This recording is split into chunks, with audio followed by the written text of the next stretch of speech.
So in this video, I'm going to show you how I took this and turned it into this with using a simple dresser that we were no longer using in our house. The first thing you're going to have to do is cut off all of the overhanging points. So that means the top, you want to make it flush to the sides, which also includes the feet, because we want this thing to fit into the wall nice and square so that there's no gap from the wall to this piece of furniture, and so we could trim it. And so now I'm going to measure the length and the width and then transfer those measurements to the wall. Okay, so now we're transferring the measurements to the wall.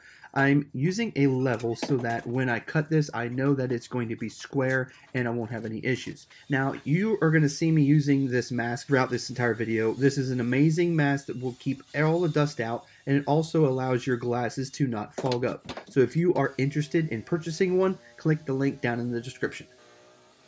Now, this wall is a non-load bearing wall, and so what I mean by that is that it is not supporting anything above it that is critical. It is just a wall holding drywall. In my case, it is a Celotex material that's pretty nasty, so that's why I'm wearing the mask. Removed all this stuff, trashed it, and then the 2x4s that are in between they're going to be basically in the way, went ahead and cut them out, and I was wise on how I did this. On the left side, I already cut right on a 2x4, but on the right side I had to move one over so that it would actually allow me to slide this in, but also give me a place to mount some brackets that you'll see later in the video.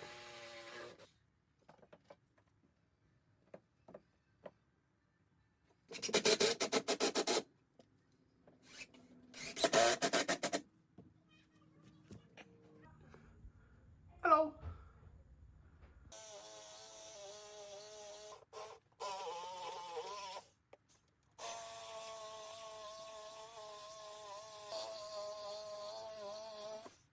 Alright, now with the hole ready, it's time to go ahead and slide this in. Now this did take me a few times of trying. My house is not perfectly square, and so it took me a little effort, but once I got it in there, it turned out great. I had a little bit of a bigger gap at the top, but the trim that I decided to put around it sealed it up very nicely.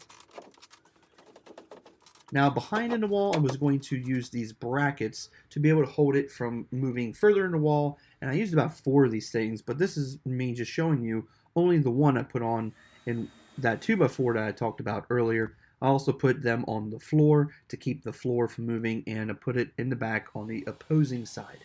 I trimmed this thing out with some nice trim. My wife painted this cabinet, and then there you have it. Everything is done. Everything turned out phenomenal, and we have really enjoyed it.